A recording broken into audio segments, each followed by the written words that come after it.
Salut, Bonjour. tu peux te présenter? Guy Faravel, middle linebacker chez les Morges Bondy et capitaine de la défense morgienne.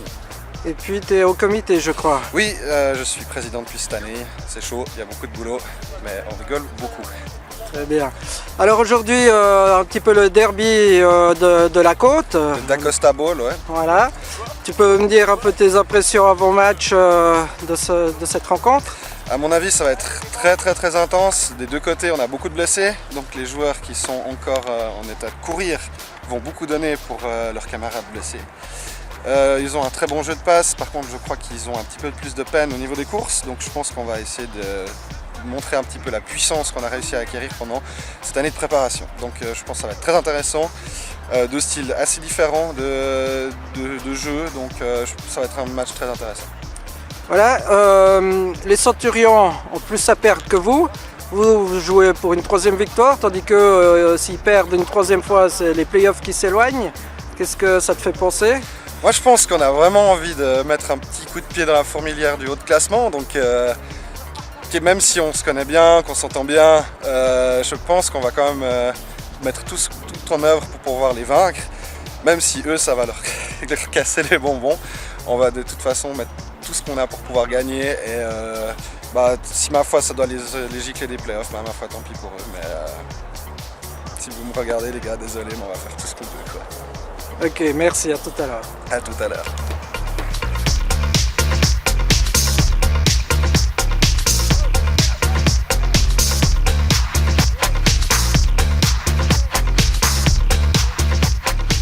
Salut, Salut James. tu peux te présenter? Alors Daniel Genovese, président, joueur, coach des Centurions. Ok, aujourd'hui le derby de la côte, Gland contre Morges. Exactement. Qu'est-ce que tu penses de cette rencontre? Alors match très attendu, de par, peu importe ce qui se passe dans le championnat, c'est de toute façon un match qu'on a hâte de jouer.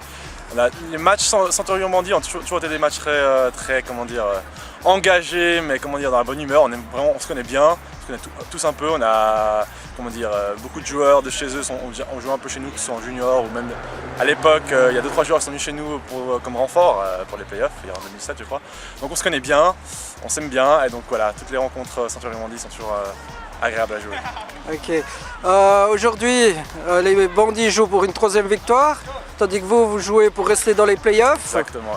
Qu'est-ce que tu peux me dire à ce sujet? Alors gros enjeu, alors les Centurions, on a très bien commencé le championnat, on a aligné 5 victoires, c'est très bien. Malheureusement dans le sport, le championnat ne s'arrête pas après 5 matchs. L'important c'est de bien commencer, mais surtout de très bien finir. On a vu des grandes équipes comme les Seahawks ou l'UCAF qui ont commencé un peu mollement, mais qui maintenant sont à full speed pour la fin du championnat. Et voilà, maintenant c'est vraiment l'enjeu est maintenant et il s'agira de bien finir le championnat pour nous. Donc il y a eu 2 dernières rencontres qu'on a fait, c'était une fois contre les Backpanthers, on a gagné de justesse, 13-6 si je me souviens bien. C'était le premier avertissement qu'on a eu. La semaine passée, on s'est fait littéralement atomiser par les Seahawks. Et je pense que c'est une bonne chose que cette défaite est arrivée maintenant, ça nous a mis une grosse claque. Ça a ressoudé les gars, ils ont pu avoir une semaine d'entraînement très prolifique cette semaine. Et maintenant le plus dur sera justement de relancer la machine, et d'assurer la victoire aujourd'hui. Il n'y a pas de calcul, comme je dis à mes gars, il n'y a pas de mathématiques à faire, on s'en fout. Aujourd'hui c'est dimanche, il y a un match contre les Bandits, il s'agira de le gagner, point barre. On verra ce soir pour le reste, ce qu'il faudra faire la semaine prochaine pour continuer la course au playoff. Ok, merci, à tout à l'heure.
Alors Guy, c'est la mi-temps, 13-6 pour les Centurions. Quelques mots sur cette première partie?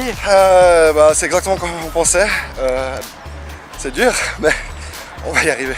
La deuxième mi-temps, on a vraiment les moyens d'aller chercher une victoire. Il faut juste que notre attaque elle arrive un petit peu à réaliser ce dont elle rêve.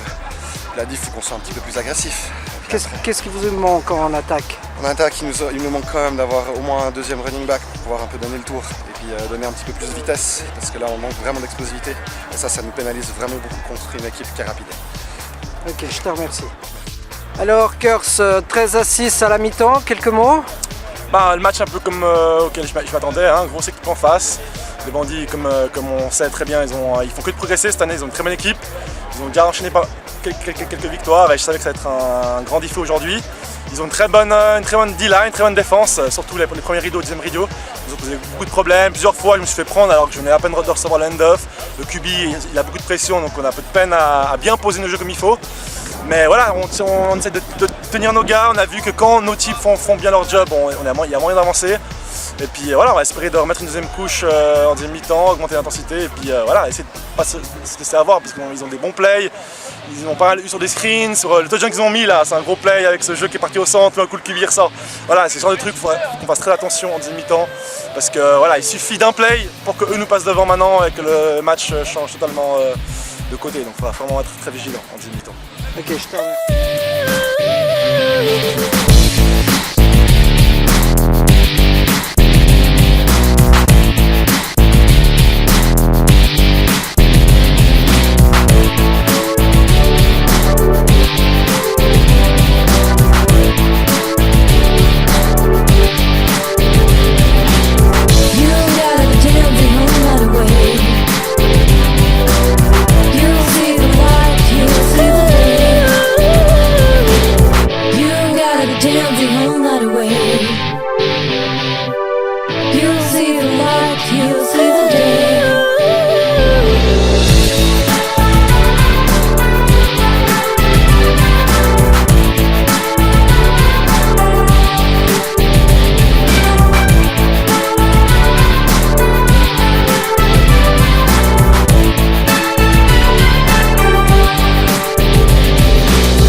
Fin du match, défaite 27-12.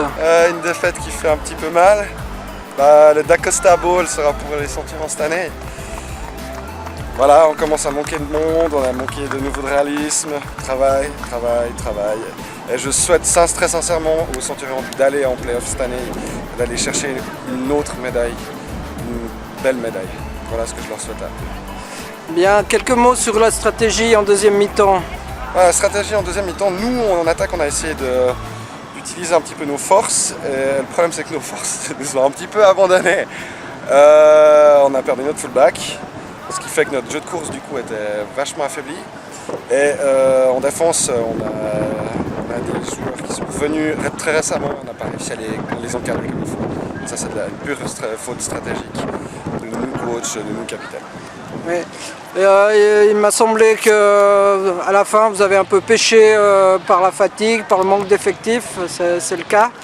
La fatigue, le manque d'effectifs et puis à partir des 14 points de retard dans le dernier quart, le moral il commence soit à monter, soit à descendre et vu qu'on n'était pas beaucoup, je pense que c'est à ce moment-là que quelques joueurs de plus ça aurait peut-être fait la différence dans le chemin inverse.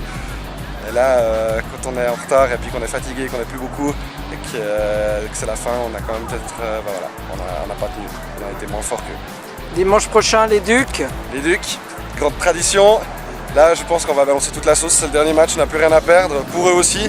Donc ça va être une question d'honneur. Espérons qu'on ne va pas se le faire prendre de quelques points ce match-là. Et voilà, donc je pense que ça va être très physique, très intense et très défensif. Je te remercie. Merci à toi. À tout bientôt. Alors voilà, fin du match, 27-6 pour vous, 27-12, ouais. Quelques mots sur cette deuxième mi-temps? Alors, deuxième mi-temps, comment dire, on a commencé avec un peu plus d'intensité, on a commencé en attaque avec, on a fait un très bon run, un play en run, on prend 50 yards et comme en première mi-temps, on a tendance à pas finir les drives, on perd le ballon, ensuite c'est les bandits qui reprennent et ils ont joué très intelligemment, ils ont posé de problèmes au centre, hein, ils ont beaucoup au centre, le QB et les running. Et voilà, tant que ça marche, pourquoi changer? C'est ce qu'ils ont fait. Ils nous ont endormis à la course, au centre, ça avançait. Et ça a été très compliqué pour nous de les bloquer. On a quand même réussi à récupérer le ballon tardivement en fin de quart. Et puis après, on s'est dit on va jouer pareil, ok? Les courses ont bien marché, on a continué. Et puis c'est comme ça que les touchdowns ont commencé à rentrer, on a pu un peu se mettre à l'abri. Et puis voilà, avoir un peu de temps à la fin pour faire jouer les backups. Et puis voilà, content de fin de match. Mais c'était difficile. Ok, le dimanche prochain vous jouez contre les Cardinals. Et là ça va être dur, surtout qu'en plus on joue à 9h30, donc je n'ai pas fait les calculs, donc je ne sais même pas si on sera déjà qualifié ou pas, donc il faudra être au taquet dès le début. On joue à Yverdon, encore une fois très tôt, hein, je crois que c'est notre 4e ou 5e match à 9h30, c'est vraiment ça le calendrier. Donc il faudra être frais dès le début, agressif, essayer de les surprendre. Et puis on a vu que les Cardinals jouent très bien.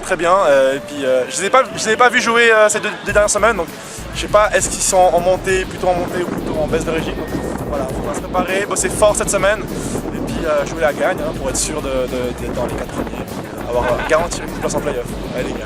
Je te remercie. Merci à toi.